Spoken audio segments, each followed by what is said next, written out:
Total à côté positif. J'ai aimé quelque part na ba place moussous na ba propos moussous ya propos na kati émission wana.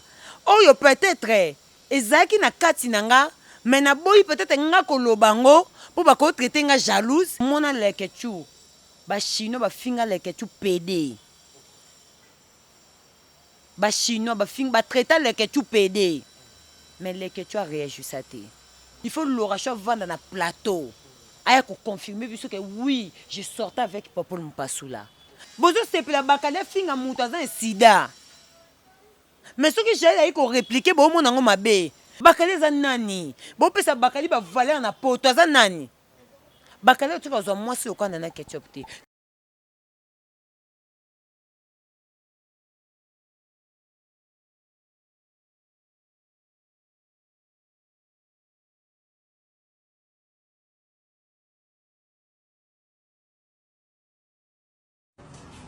Ah, ouais. Oh, Brazzaville. Boya et Maramoueza. Voilà, voilà, quand ça salon, Cams Beauty. Pour des make-up, pour des perruques, pour la mamouillon, ça va dire micro shading pèse en téléchargement. Ah, voilà, quand il y a Cams Beauty. Bah, vas-y, Baza. Moi, je vais vous demander. Baza, besoin de ça, Pédicure. Donc, une seule adresse. Ma colonne. Na koti boye basali o pédicure makolo nyonso atozali na problème o makolo kata na yo awa na Cams Beauty Brazzaville na 123 Avenue Ampère 123 commune ya Bakongo. awa na bongo to olo mabe o za Brazzaville donc on a make-up à Péri kitoko donc ça on va espace là make-up de Salamara donc on a décidé donc manicure soin de visage on connaît ça va marier on peut décorer mituka on connaît la perruque tout location à voile et ça la casa Brazzaville donc une seule adresse Empire 123 et 123 Ampère avenue Ampère 123 Bakongo check boya et Maraboueza. Merci de nous avoir choisi pour vous informer. Bonjour, bonsoir, à tout dépend l'heure à laquelle vous allez nous capter sur nos chaînes. Mesdames, messieurs, je vous dis un grand merci. Grande ma joie de vous retrouver encore une fois de plus devant vos télévisions, tablettes, tout dépend du format où vous nous recevez chez vous, dans vos salons de coiffure, dans vos maisons. On vous dit un grand merci. Excellent week-end à tout le monde. Barota Labiso, pour cette émission en direct de Kinshasa, la capitale de la République démocratique du Congo. Et à la présentation, c'est Décaré Bachia, l'homme de Boya et Makamboizali. Comme vous me voyez toujours à chaque fois quand je suis devant vous pour vous tenir compagnie, vous comprenez qu'il y a plusieurs actualités. Quand il s'agit de l'actualité, j'ai l'obligation de descendre sur terrain et de choisir où il y a disponible pour nous expliquer sur l'actualité. L'actualité est dominée d'un côté à musique. Aujourd'hui, on va essayer un peu de faire autrement. On va essayer de parler de la musique début jusqu'à la fin. Restez connectés, jetez vos télécommandes, restez connectés, abonnez-vous massivement, partagez la vidéo et vos commentaires, ça nous fera énormément plaisir. Avant d'abord de dire bonjour à mon invité, laissez-moi passer un communiqué. Vérité News officielle. Vérité News officielle, nous avons un problème de matériel. Tout ça bonne fois balingara décarré, au balingara musato sala, on a tout le monde a émission à chaque fois, à chaque instant tout ça autrement pour réclamer qu'il décarré émission trop nanda kufu ça be sope libanda, on a voulu tout banango comme un manque de matériel. On a besoin de caméras, machines, muta bonne fois chez caméra, chez machine et on ça besoin très kitoko to pe sope mbongo, to ko pe musuto bakispe to sombi et on ça la vraie kitoko. Je dis merci pour batala biso, merci et bon séjour na Dubaï na famille et bon séjour à Dubaï na famille Camara. Je pense directement à la boss lady madame Alima Camara. Pourquoi pas aussi penser à madame Roquet de Paris Camara des prix Dubaï, madame Fatih des prix Dubaï. Voilà, si les réseaux d'accord avec moi, tout font la caméra pour dire déjà bonjour et bienvenue à Josman Yamalika. Oui, bonjour Décaré Bachia, bonjour à tous les abonnés de Malika Officiel TV, partout dans le monde du Bozolanda Biso, naïbi que boza tellement ebele bolinga biso, bo continuer vraiment ko s'abonner na Malika Officiel TV, bo partager be émission na biso, bo liker be émission na biso. En tout cas, bonne année à tout le monde, bonne année zo continuer. En tout cas, biso pe tozo lemba ko zo ba code ité, le quoi biso tozo lemba ko souhaiter ba bonne année té, biso pe ko zo ba code tozo lemba pété, tozo lemba té ba bonne année na bino nyonso. En tout cas, Merci beaucoup à Mijimo Paradis Bana Souka Nzambe. Merci beaucoup na batutu ba soutenir Malika Mania de près ou de loin, physiquement, moralement, financièrement. Et puis merci beaucoup na ba partenaire nanga union Sorit Beauté Nzambe à l'opposition number 1. Et puis batutu bazo sepela na l'opposition ya Malika Mania, batutu o bozo sepela na tenanga. En tout cas, bo contacter Malika Mania pour c'est bino secret. Et loko o Rit Beauté zo c'est la Malika Mania pour que tenanga ezala boye. Merci beaucoup. Riti Beauté Nzambe apesa sous sagesse na intelligence ya ko améliorer na musala oyo et ko ça vraiment plaisir pour na biso. En tout cas merci beaucoup na ba orphelinat nyonso o tozana ngo to soutenir wana vraiment.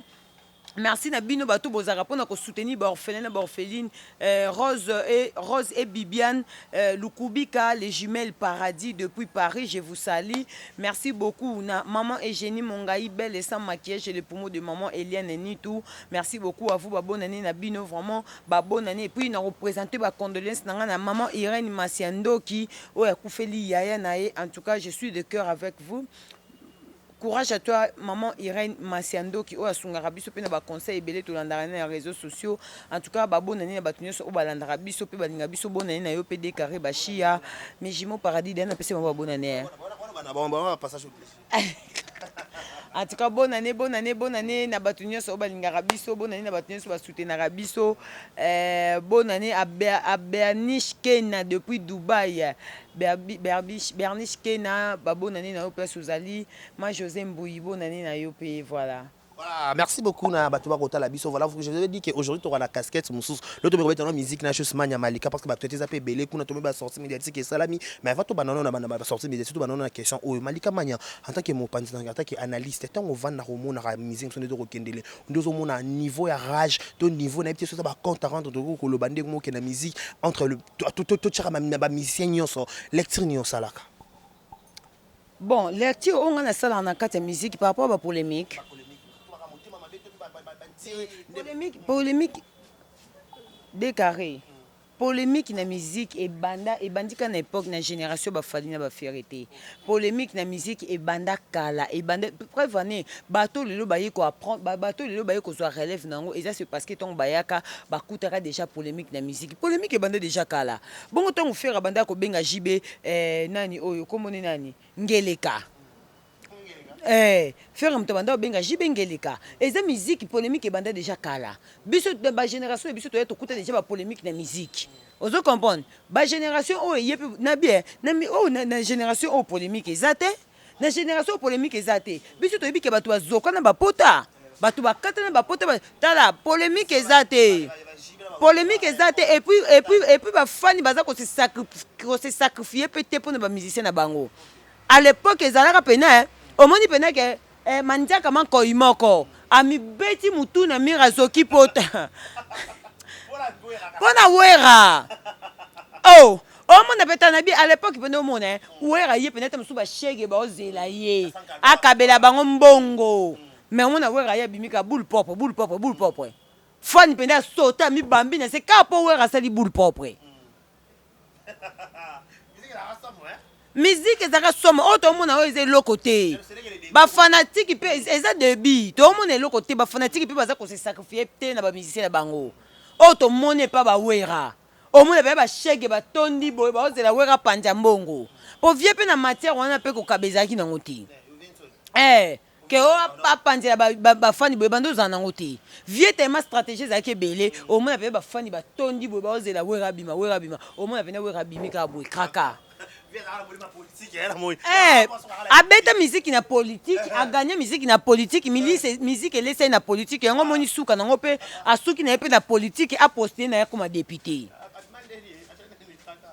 oh ba shege ba ozela penja bo wera zo zela bo mo ya bimi boy kaka kanda beti kraka bongo si ti akota mutu ka démarrer ke asuki si bon na kraka a pesa te mais au mona pona ye fanatique na pona ye omona ka kraka ona wera nda bimi kraka kraka pona bango akobeta mutu na mira zoki oko pour exemple na peso pour dire que polémique na musique est normal to mona ba fani ba bunda ba kata na ba pota ba fana ba jibe na ba wera polémique qu'à l'époque, na ba victoire, to ba di ba no bima mingi d'ailleurs mingi na ba victoire ba 22h ba 23h.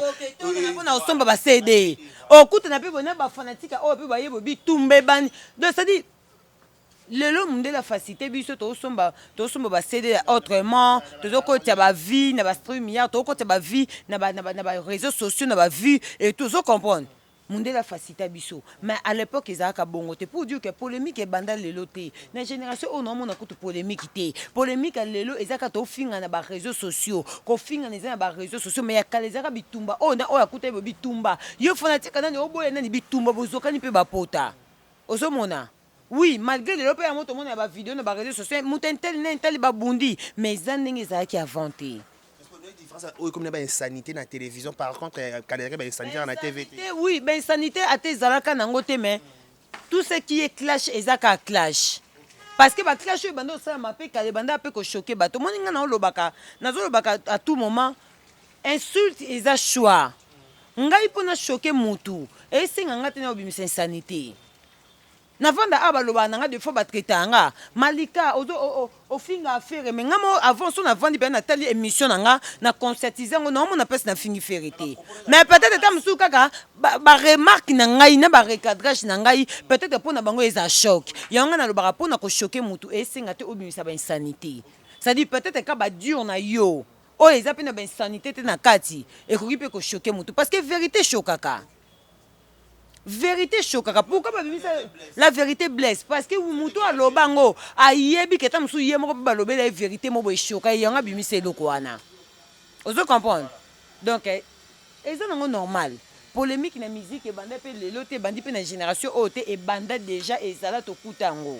Voilà. Voilà, merci beaucoup Josman Malika de juste à éclaircissement par rapport à la polémique à musique. Voilà tout que on a vu à ces jeunes biso oyo tozo na biso na suka. Malika Mania au talent qui sorti médiatique oyo ya papa nous passe sous leur cousin il a fallu poupa avant tout on a déteint ba sous question na biso en résumé le début jusqu'à la fin et le roni ni pendant tout on sa lecture ni na émission voilà. Bande question. Nadi boye.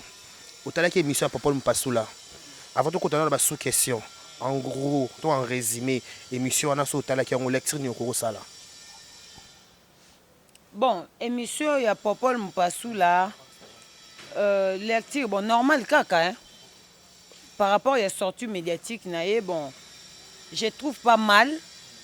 Namoni, moutuka, ka sali sortie médiatique, aïe, qu'on défendre pour naïe, donc voilà. Voilà. Est-ce que c'était les moments pour ça, la sortie médiatique? On a les gens disent dans les commentaires, c'était pas les moments. Pourquoi? Parce qu'il fallait à un concert naïe, en pleine tournée, il y a membre, tout pour ça, bureau, tout peine de quoi fallait, qu'on ça sortie médiatique dans le moment où est-ce que c'était les moments? Bon, il faut tout ça la différence. Il faut tout ça la différence. Différence c'est années. Popol déjà annoncé qu'il biso que à ça la sortie médiatique après l'élection. Alors tout le monde bazalaki comment dirais-je? Bazalaki attentionné pour na causer la ambition ana. Ba propos ni na obimisa na kati émission na parce que biso tout oyebi makambo euté koleka na réseaux sociaux ba propos tout bazaki na kati et tout le monde azaki attentionné à cause de la ba nini o propos la kobimisa pour na koloba ke est-ce que ezaki le moment o propos la koka koloba pour na moment o il fallait sali ba tourner ba nini il faut to yeba eza ba tout o baza pembe na fali mutu na rôle na yi ozo comprendre yango moni to loba eza na batu mususu to ko négliger bango te o batu mususu ba ozala ka pembeni ya fali parce que eza na batu mususu baza pembeni na fali ba rolo bazo sala papa lo sango te déjà de 1 papa lo sango te preuve ani même na ba dur na yemoka lobby makambu vie dit ba dieta sara so ba pesi ya sala ngo yo ko sango te pour dire que ça dit papa dit à travailler plus min koleka autant su yo sala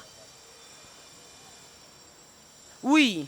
Fallait yemba la bandie mais mutaki paka c'est intérêt na e ça dit papa la salle sortie médiatique par rapport à intérêt na ye et non pour l'intérêt à fali on l'avait imaginé peut-être oui donc il est petit à petit a sali mutaki paka c'est intérêt na e ça aye pour l'intérêt na ye et non pour l'intérêt à fali malgré oui à côté si peut fali na ba exemple et puis na ba makamu susu et c'est pas ça qui mais c'était pour son intérêt.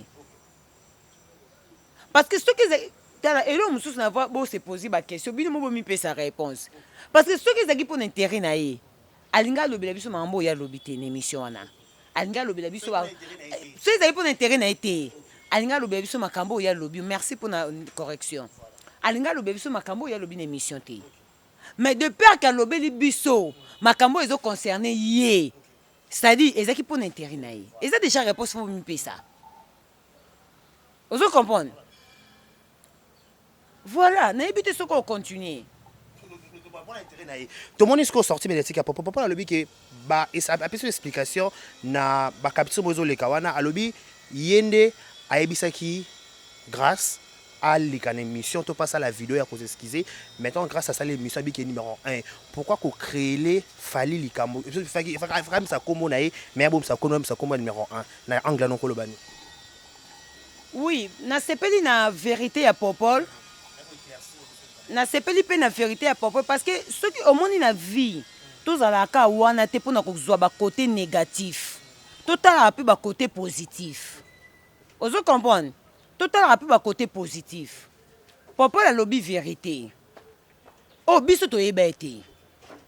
Que non ngam na yebisa ki grâce à ça la vidéo, il faut ka lobaka ngam na yebisa ki na place que a lobaka numéro 1 da bengaki. Bon, au moins, il y a makambo de carré.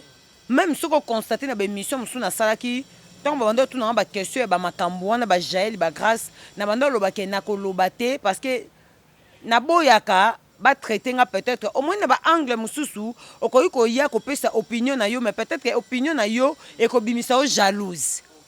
Mais j'ai aimé au moins dans notre émission papa tous ba côté négatif té total ba côté positif j'ai aimé quelque part na ba place mususu na ba propos mususu ya papa na kati émission wana oyo peut-être ezaki na kati nanga mais na boyi peut-être nga ko lobango pour ba ko traiter nga jalouse mais papa la ko lobango donc na mi moni kati nanga na pas papa ozomona mais parce que papa ninga lobi ngo ba traiter jaloux à grâce té. Mais peut-être ceux qui placent on a Malika dans le bakiango, bah on est traité, va traiter Malika jalouse parce que Zaki n'a sujet à grâce.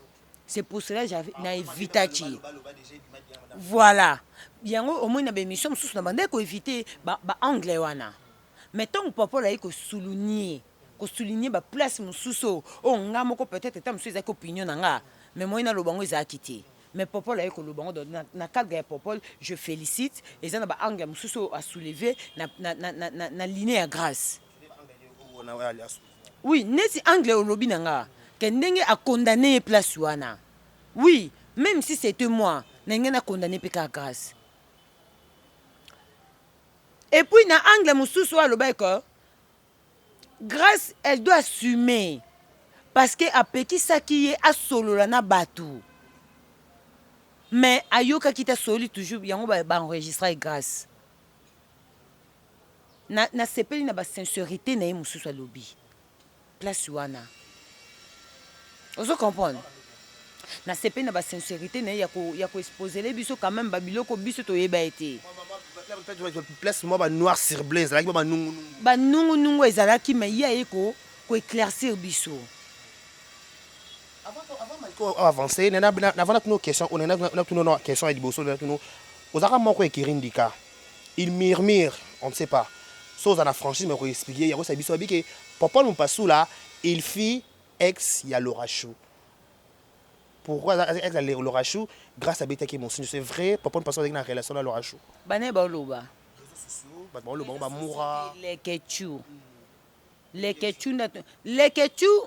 ngai nga vraiment en réalité non na mon appelle les que tu as vendu ta bête et le solo équipe nationale to mona les que tu ba chino ba finga les que tu PD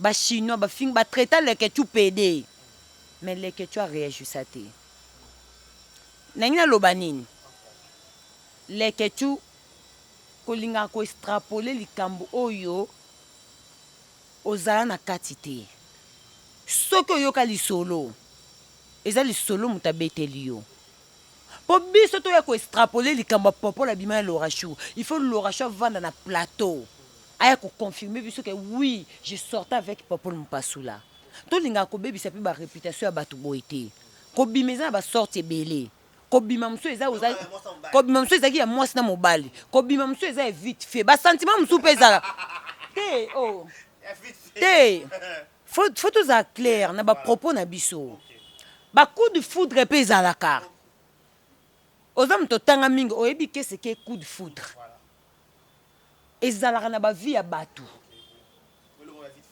ezalaka na bavie ya bato même leketu ape na bato nde asala na bao bacoup de foudre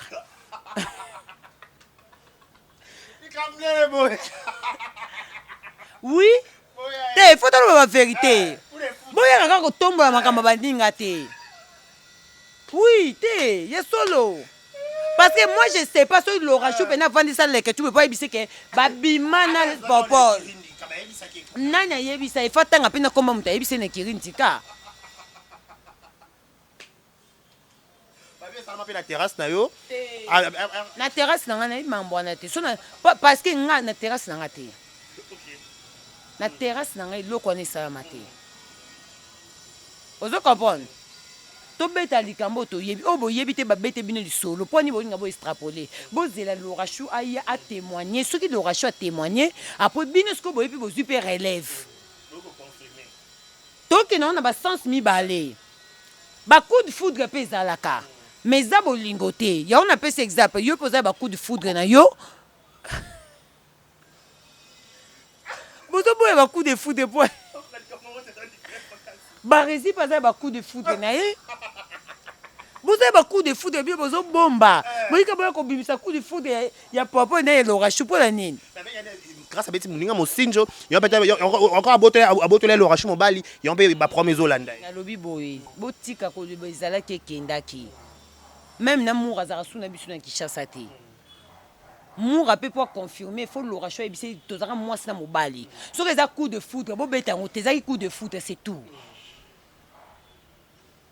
bino tout bona bacoup de foudre leke to azana bacoup de foudre na ye basalaka ya 2 fois 3 fois ekatani babi oyo ezalaki coup de foudre si tosuka wana te koya kotombola yanga likambo boye te mpona oyo obimisaka mosusu kasi ya bino nyonso bacoup de foudre ekobima ti bino bobimisaka ya lorachou bino bobomba oh te voilà mais comment ozo comprendre eloko po biso tozala confirme likambo ya propos na lorachou leketu en tout cas il faut arrêter namoni yango 2 fois na bémission osoulever eloko wana vous pensez que ntango boyoka koloba makambo ya bato booloba ngo haute voix mpo mokili mobimba eyoka tant que moto wana atindi yo te to moto wana aconfirme lo likambo wana te ça fait pas du bien entre ta bino mpe bowana bamakambo na bino oyo ta mosusu moto wana mpe ayebi maoya obeta yango te c'est pas bien leketu il faut arrêter leketu batraite epede mpe bachinois avanda te mpo aya koloba leketu jusqu'aujourd'hui avanda te banda orelate biso masolo makambo ya baéquipe nationale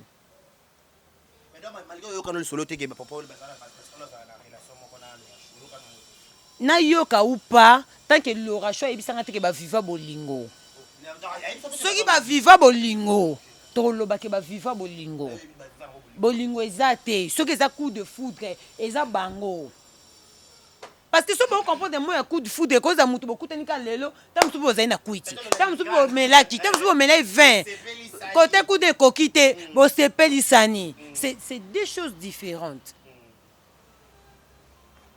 esalamela bino nyonso babaresi na baleketu wana esalamela bino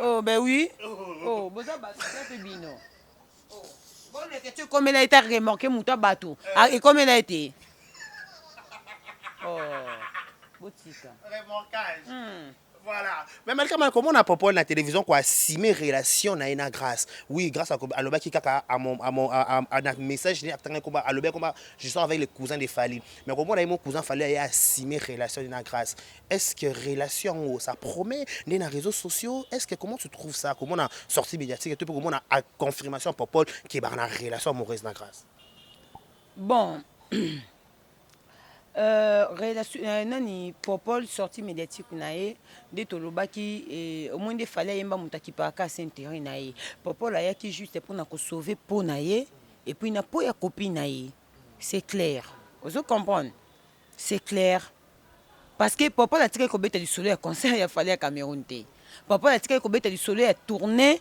ba tourner au fallait sali avant que 2024 été. Ya on a loba na debi sortie médiatique ya papa et ça réponse au binomo ba tout bo vani fo bo mi pesa. Ozo comprendre. Fallait a sali ba exploit na 2023. Fallait sali ba exploit en dehors ya ba futilité au salami. Fallait sali ba exploit ya minene au musicien congolais moko ta sali yango na 2023. Fallait sali 5 tournées à ba pays différents. Ozo comprendre des carrés. Alors, pour la question pour la popole, oui, tant qu'une femme, tant que moi si alibala, tant que moi si au pas vendre dans mon bali au pas la qui s'accueille ba preuve d'amour, au popole a sali eza, a sali qui est responsable. Parce que popole il a assumé. Popole a assumé nyo surtout pour la grâce. Yango na babengaka mobali. Yango babenga responsabilité. Il a assumé. Ata l'union sauté au elobami pour la grâce. Assumé. Pour ça, tu peux plaisir au bac et moi, c'est grâce à combien. Puis c'est bien loge, mais c'est yango na englobé. Oh, ya ça les a qui est responsabilité. Il a assumé devant tout le monde. Devant public. Pour ne pas accepter.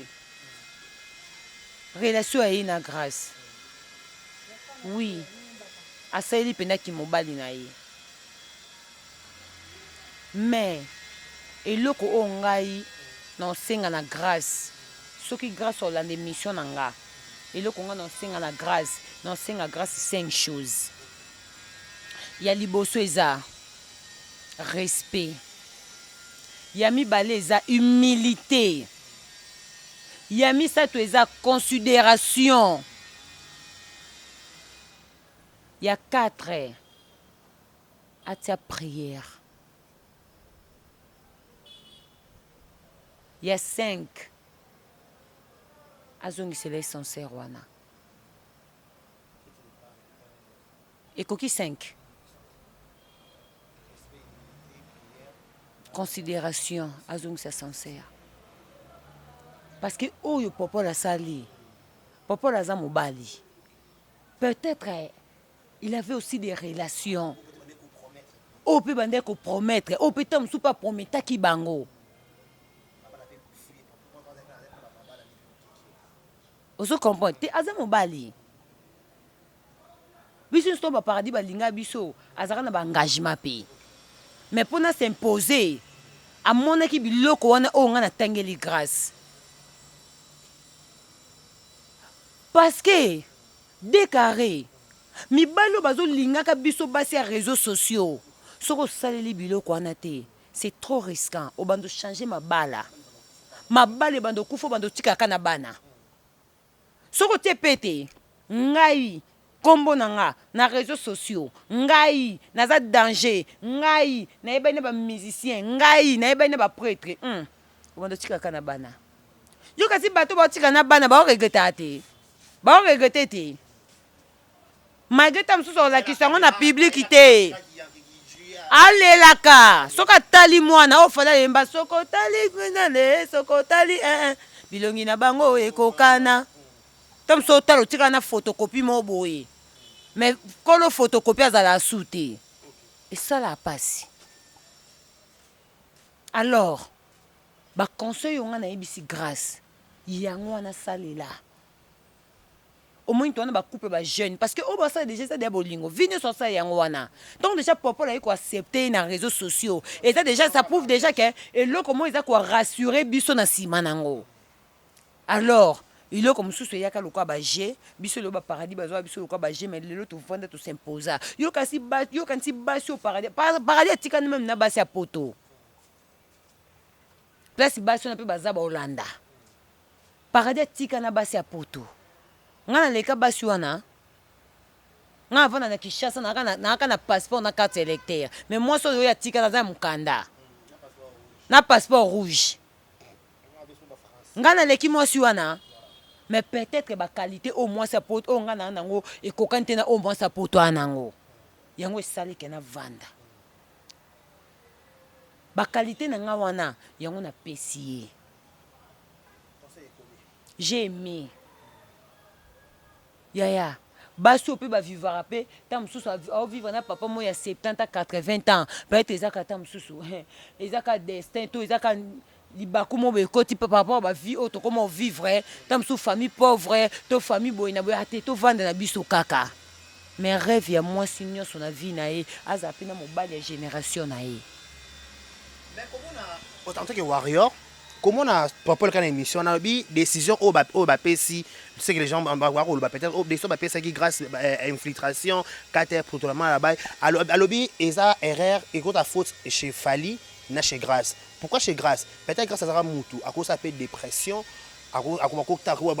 Tu bébé mais pas warrior moi Koufi et qu'on a fait qu'à Fali. Mais les gens disent que peut-être par rapport à propos il y a propos là avec condamner directement toi papa dit bah diète après les qui responsable et bah propos là.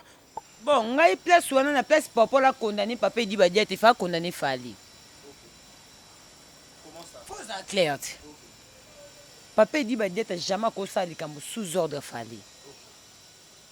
Donc papa a condamné Fali directement. Dans quelque sorte. Ou soit, na place bomba papa il dit faka le baka qui na condamné Fali une équipe na ye. Faut tout la vérité. To condamné Fali une équipe na ye parce que oui, à lobby loko ya lokutate. Peut-être que message wana et koke ko yape ba wario baza partout hein, baza partout d'une manière ba koke pe ko réagir d'une manière yo infiltré boyna boye oui. Mais to bo ça na pété ezaki rage moko boyaki. Mutu moto lingata mususu bako tela infiltré na carré na ye na mupepe wana yaki parce que ngana ko confirmer na ngango te parce que vérité ibika bango ozo comprendre to saka analyse ya part de choses total ndenge likambo kendelaki mutu nyonso eza popol soka otambo na bureau moko boye ba oyebise bo ça va peut-être popol atambola na décarré yo bureau na ye il faut ka ba yebise ke papa yo mona no tambola na oyebite ke atambola na mutu mobo o azokisa opota to o asala o mabe to o alingaka o te to o asala ko ba campagne de déstabilisation popol au dégager mba moko mutu aza infiltré batindi po sa nini esalama na bato nyonso esalama na bato nyonso mais d'une manière il y a réaction il y a bureau ceux qui popol oyo condamné c'est qu'il faut condamner Fali Poupa une équipe mobimba en vrai dire. Pour ce que nous connaissons papa dit badieta ça le loko peut-être tant sous azaki nango sous ordre. Vous comprenez? Yango mo na biso ka ke na émission wana papa la sali muto ki paka sa intérêt na papa la sali intérêt na ye oui.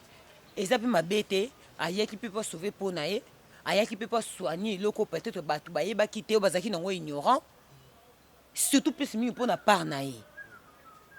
Ozomona pona ko éclaircir biso mama mususu pe bato bazaki na pe ignorant na mama mususu pe bato pe bazaki mabe oui parce que ils ont facilité pour baler ko accepter relation mo publiquement hein ngai paradis ba akata ba relation oyo paradis akata ba relation na kan na makangu mususu azali na bango muko apesa ba ga fiançailles ba caméra izwaka be monsieur koti partout téléphone ngé parce comme kolon des places ba relation na sala nini parce que il y a des journalistes c'était pour aya ko confirmer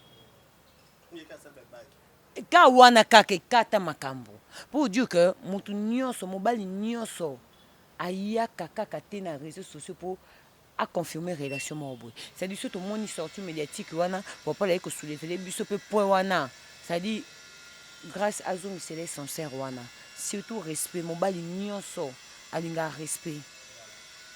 Après sortie médiatique à propos de mon poste Alexis Witch. Alors si le coup de Fali, c'était pas le moment où le bapé bon. Pourquoi quand bino ba warrior, bona ba poto tandis que ta ba golo poto ezate. Bino ba poto pourquoi? Mais ata ba golo poto ezate ke ba ba kana kata ma na bisoti. Ba tiki dynastie. Ok ne bien. Nga na vie na ngati na kufa na kozanga réponse te. O ezape normal. Kozala na kati ba wario mutu na mutu ana bino bozo beta na oh Mais nabi mutu na mutu ana façon na ya conserver likambo. Boso boza ba wari bino sofu bozaka idée moko. To bino sofu bo réfléchir manière moko. Pourquoi to loba ke na kati ya ndako nyonso mutu na mutu ana manière na ko réfléchir. Babota mitema te. Est-ce que l'excès qu'on réfléchit manière moko na wario ya Guinée? A qu'on réfléchit manière moko na wario ya Canada? A qu'on réfléchit manière mona wario ninte? Même à ta bureau wana mutu na manière na ko réfléchir. Mais na bureau ya fali. Chacun a manière ya réflexion na ye. Et ti ko ko kanati na manière ya bureau ya fali réfléchir saka. Et ti ko ko kanati. Ozo comprendre? On a koloba nina ba warrior. To yebi ke ba warrior golo baza, ba warrior. Ba warrior abakuki baza, ba warrior famille bota baza. Botika kota na sentiment ya ba journaliste ba warrior famille bota, ba warrior abakuki. Na tu so comprendre. O comprendre le kona. Ba warrior. Bozala toujours warrior. Botika kokota na ba sentiment ya ba warrior ya famille bota parce que ça ba warrior famille bota baza ba warrior bakuki baza. Ça dit eza na warrior oyo muto akumisa fali akumisa belle vie. Eza na ba warrior oyo akumisa fali mais akumisa sila.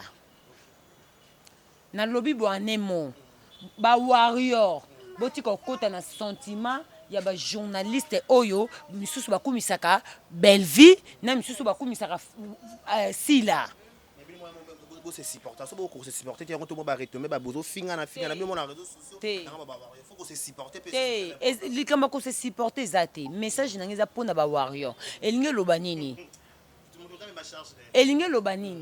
ba warrior bo bima na kati ba journaliste wana po journaliste oyo aza alobela fali mais akumisaka ndani akumisaka belle vie.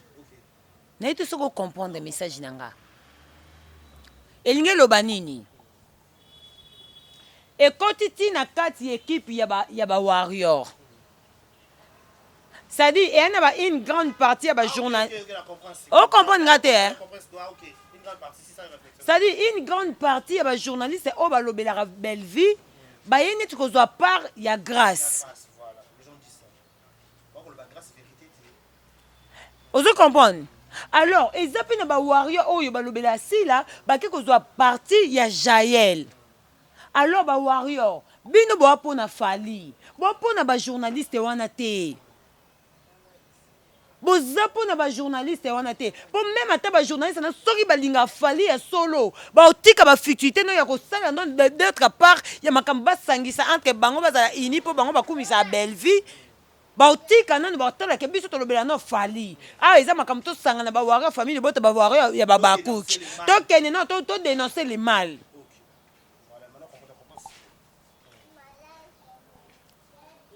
Alors bokomi ko kabola oyo bakumisa belle vie boke soutenir ba journaliste warrior o bakumisa belle vie donc ba journaliste o bakumisa sila ba warrior ya bakuki bake ko soutenir Jaël. Mais bazwika pas parce que Jaël aza ye moko.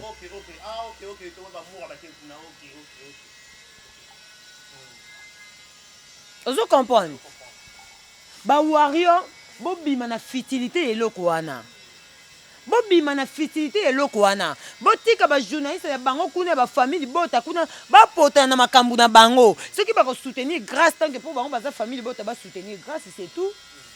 Moi, dans la franchise, la vérité, pourquoi? Parce que grâce à mon famille, c'est désabonné dans la chaîne.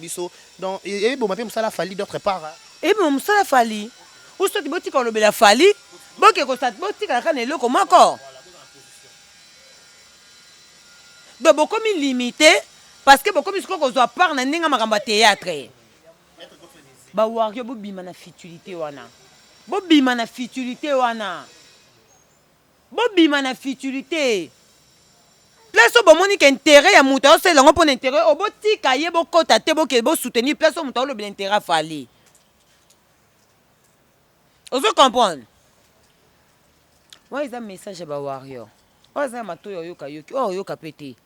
Fali ozapika fali. Ah oui. Wario pe bozaka focus ka pe fali. Et puis va voir wario ba bato pe ba côté ba futilité ba journaliste ote ba nga ba zo parler tikaka te soutenir pour biso to ba ta famille bota te. Beaucoup la vérité te Malika Mani en tant que moi si question na tout na yo en tant que moi si comment na j'ai mi bengaka alarme de papou. À chaque fois, sortie médiatique, est-ce que Jaël, pour nous appeler, n'a fallu pour pas? Il faut qu'on continue à faire Kofi matin, midi, soir. Remercier bon point de finga ko flex mais bon na poto beaucoup pe na poto bon ka ko continuer ko finga en tant que moi si lobby pay ko bala comme ça sanitaire moderne ko expliquer ba mambo salaire la mbeto na confiance est-ce que c'est important est-ce que na biro fali ko e monango ko ba ko monate pourquoi bien boteka biro fali e mona Jaël grâce à ces comportements beto grâce à Katie te na biboy Jaël a auto garder silence ah abimi poani pour bakali mutayi ko finga e bino eloko bo sepela non pas bakali mais pas Jaël bo détester ngo poani mutu neti nga na ko encourager jamais Jaël abimisa ben sanité ya ba manière obimisa mais na ko encourager Jaël ce ba finga yi pa yo finga mais eza ben sanité te parce que Jaël n'a pas un mutu bakali ofinga Jaël soko ofinga Jaël bakali mutoka bakali ofinga nana ketchup pour quelle raison ka pour Kofi me pototi anga récompenser Kofi anga récompenser Kofi na mafinga ti kasi loko ka bakali osala yango Jaël pa osala ti est-ce que nde bakali oyo ofinga fali na nana ketchup Kofi mta otinda ye siko po nini pa Jaël bo kole fali po nini bakali wana ofinga neti nana na nini ofinga fali pourquoi bakali na Kinshasa na sa moyo sa na klebo wa abanda ko critiquer ba musicien belé bakali na sa moyo aolanda ngai oyo moi po na kotisela ba vie na komba fali be monsieur na klebo wa boke ko bimisa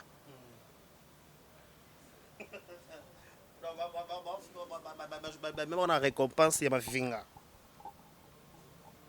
bo sepela na ba acte bakali osala mais oh soki Jaël ayo osala bo sepela te na bakali na Jaël bango tu baza ba anti-valeur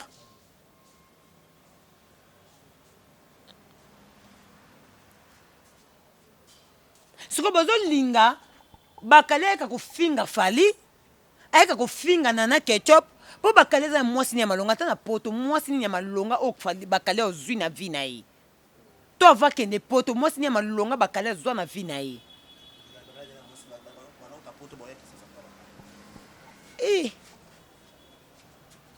bino bomona bakali na musika ti biso totambola na bakali tofréquenta bakali afréquenta biso ka mpona bémission oyo tokotisela ye mpona nkombo ya fali bémission eza na kleboa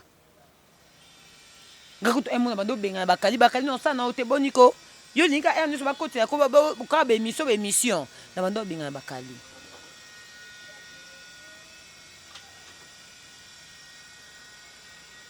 pourquoi baza koencourage bakali finga mpo fali esa finga Kofi mokolo nini le point na biso eza fali afinga Kofi mokolo nini encourager Jaël finga ben sanité te mpona koprotéger bédication ya bana na biso finga ben santé o continue de non comment on appelle koto ki bakala bi ke Jaël na sida a confirmer biso ke les questions ta bisa ke ko kene bo bakali ndenge ofinga Jaël na sida bo sepela bakali finga mutu aza na sida mais soki Jaël ayi ko répliquer bo mona ngo mabe soki tokoya mpona koloba na Jaël peut-être que Jaël en tout cas s'il vous plaît mpona koprotéger basexe ya bamama na biso koprotéger basexe ya bandeko na biso ya bapapa na biso en tout cas bima na bainsanité mais tokopekisa Jaël te aya korépliquer envers bakali mpo bakali eza nani pa Jaël bakali eza nani bopesa bakali bavaleur na poto aza nani bakali otika ozwa mwasi okoa Nana Ketchup te Nana Ketchup c'est une femme forte ata bofinga aza nani Nana Ketchup aza elongi mabe te mwasi aza elongi mabe te ntongo nga naye kopesa naye koyebisa nani grâce te mo mpona 5 choses est-ce que natangi beauté soki ezalaka mpona beauté mais basi ebele bana mabala libala ya beauté te alors bakali otika zwa mwasi ya qualité lokwa nana qualité nde evandisa nana ya libala bakali yo moko wana poma po oui bokati badenso bana poto bana poma po te 4 saisons sia 4 saisons eseni 4 saisons ekita nzoto na yo boyeba nde yo niko poso bakali na Jaël franchement soki bakali akokontinue koya kofinga Jaël mpe oyo ofinga mais na part na ngai eloko ngo na opekisa Jaël eza tika bainsanité pesa valeur na bamama sexe ebotaka biso pesango valeur Jaël makasi pourquoi parce que bameme bon mpona olobela makambo ya barene bana bake ezaka bacompte à rendre bango kofinga mais moto akofinga aza mpe papa biologique oyo papa biologique ya musique oyo babi soki kofi alekaka na nzela afali te falanga aza oyo azalaki mpe te mwa ndambo makambo ya Jaël botia fali te aza larme papu oyo osala mikolo eza mpona fali te eza mpo bakali afingi aza na sida oui ata mpe aza larme papu soki bino bolingaka bakali afinga fali mpo aza reconnaissant mpo bamemai na poto kasi Jaël mpe aza reconnaissant nde fali amemai na poto soki boboya eloko boboya bolinga mpo bakali mpe Jaël boboya mpwani role bakali ojoue yango mpe ka Jaël ojoue ti ezaka même rôle bino bolingi bakali aza reconnaissant vers Kofi mpo Kofi amemai poto afingaka bato na reconnaissance wana orécompense Kofi kasi Jaël pa biye pa aza reconnaissant na fali amemai poto ti ngai na opekisa Jaël atika ofinga babétise mais soki ofinga bakali afinga pwani bino bosepena bakali afinga pwani Jaël afinga ye te soki Jaël aofinga vie rambo yemaka bato bamona mitaka letali biso te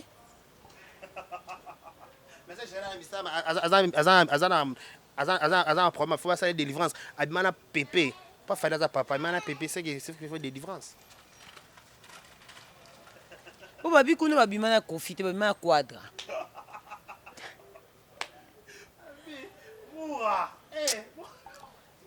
moko aza emisa ya mabe etolo metengama pardon mondi te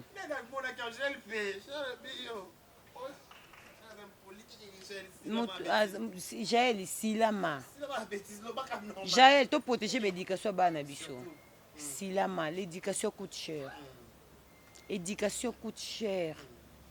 ya na mama mosusu baboti mwana ye boye aza mpe na makila na mai me éducation akokopesa mwana te l'éducation coûte cher to protéger bana biso Jaël ndo boti bana obongo olinga to mona bon un jour bakoma bavoyou ondima bao te un jour obona babétise olinga te eza somo babisida Jaël quelque chose confirmé faut que le quelque chose banon likambo malika man donc on suka déjà habité au nyos to lobi to pe loba sese eza tunisa ti batunisa makambo na quelque chose boye na misabi na yebite la lobate oloba ki tunisa en tout cas mais malika man on to lobi na te solo ndoko ba ko ba ça au moins to lobi te. J'ai aimé l'émission et puis merci beaucoup pour nos questions et puis merci beaucoup pour notre disposition à temps. Merci beaucoup vraiment. J'espère que tu lobby na biso nyonso to fingi pe mutute eza ba opinion nanga. O nga na lobby awa eza ba opinion nanga. Soki pe ekoleze batu nde to lobaka ya malamu bozwi ya mabe boboaki na bino parce que naza pe mutu na koyebaka nyonso te. Naza pe mutu John pekisela monana. Naza pe mutu na koyebaka nyonso te. Na koyebaka nyonso te. En tout cas, merci beaucoup na batutu bolinga Malika Mania, Emerald Pedro, bonne année na yo, Georgette Kandungu. Malika Ozara Warrior. Na banalise au salarié ata awate et ata sur les cas, tout le monde aura toujours équilibré na analyse na yo. Est-ce que aujourd'hui on peut espérer na ba Warrior pe ba le belape fali pour ba bon peut-être na preuve à maturité ndenge au salango. Bon, c'est impossible. Hein? Donc, bato balobela net ba collègue nanga ba Warrior. Te tozande moté. Te tozande moté peut-être le pour paradis pas comme pembe nanga. Pourtant soupe tant paradis azara to sauter pe no be mission là. Sauter be mission hein. Niki ayaka na opo na yango moninga na bi eya na moto akodestabilize fali te. Eza na réseaux sociaux, eza na vie réelle. Aoza te parce que tout le monde a même maman ya bana na ye. Maman ya bana na ye moko ya po na kodestabilize fali. Tala be miso kalati. Lelo senga bato na ngana senga ba collègue nanga basala be mission neti ngai ndenge be mission nanga ezaka équilibré. Mais pozo tala malika lelo, tala malika oya kala. Niki be mission eza to nyonga Niki to bosa na kutuke Niki aza mama bana. To yela Niki tala be mission 2020. Yon mon émission c'est impossible, chacun a sa manière ya quoi défendre artiste na ye. Le longa na ye na on a bonne manière pour paradis ça. Ce qui peut paradis ça arrêter ngana za ka même mora na ba Alexis Weti. Ozo comprendre. Moto déstabiliser fallait aux alaté et za nzela basi ba aux alaté. Pour tout le monde même maman moi na ya pour nous déstabiliser simbate. Fallait télé makaka. Vous comprenez? Ça dit c'est qu'ils en ont monté. Le bas peut-être qu'ils ont la moi sur Azanaï. Grâce sous maman donc grâce penza aza penza mo azali mo sa yayate ba mambo pena yayate pour tout le monde confirmation pe bimi. Est-ce que papa la ko ya po banda ko ça pour une relation amoureuse mo boy aya porter les garants. Non, tout ça quand même na ba maturité. On a ba raisonnement ba gaulois. Qu'est-ce bango ndi bango réfléchir bongo. Ba oswana ya nini? Bango pe ba oswana po biso ne eza bango biso eza ko swana eza. Eza la récite eza. Mikolo bazaka focus na biso. Et là on a sepé na ba makasi na distraction. Et là ko ka sepé sanga pa bango distraction.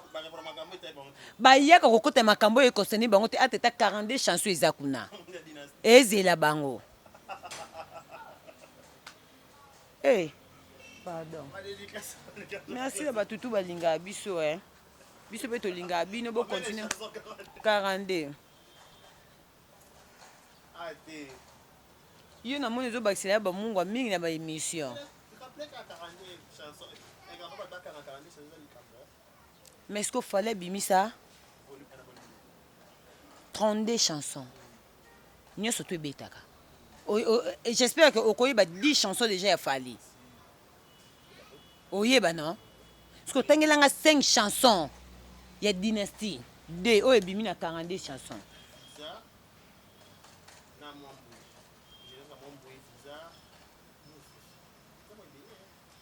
Nabi tangelanga. C'est déjà pluriel. Et là qu'on a séparé na ba golo à distraction na makam na biso. Tane tilité ya kanda ogesa l'émission na personne le dynastie. Otiki na yo. O le beno makamba Zakari ne ba filmer moi na yi. Ozo mona. Eza distraction te.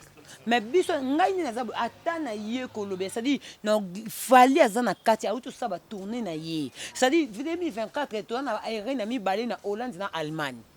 Oh, fallait déjà au bandango de début année. Bon, mais c'est sur le calendrier de début année.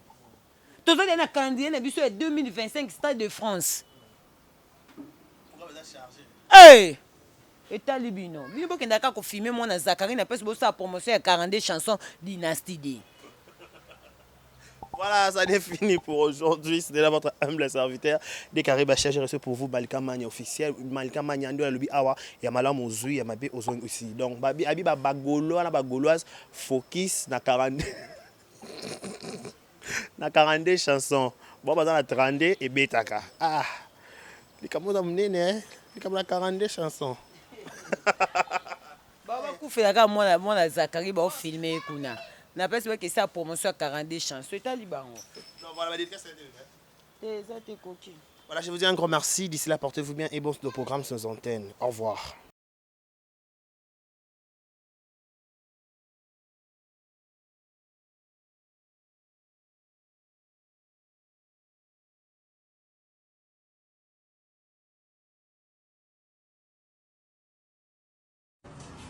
Ah, ouais. Brazzaville, Brazzaville, Brazzaville. Boya et Maramoueza. Voilà, voilà, salon. Camps Beauty. Pour des make-up, pour des perruques, pour la mamouillon, ça va dire micro-shading pesant en téléchargement. Ah, voilà, Katia. Camps Beauty. Bah, vas-y, Baza. Moi, je vais vous demander. Baza, besoin de ça, pédicure. Donc, une seule adresse. Na koti boye basali o pédicure makolo nyonso ata ozali na problème o makolo ekata na yo awa na Camps Beauty Brazzaville na 123 Avenue Ampère 123 commune ya Bakongo. awa ezaka bongo te oloko mabe oyo eza Brazzaville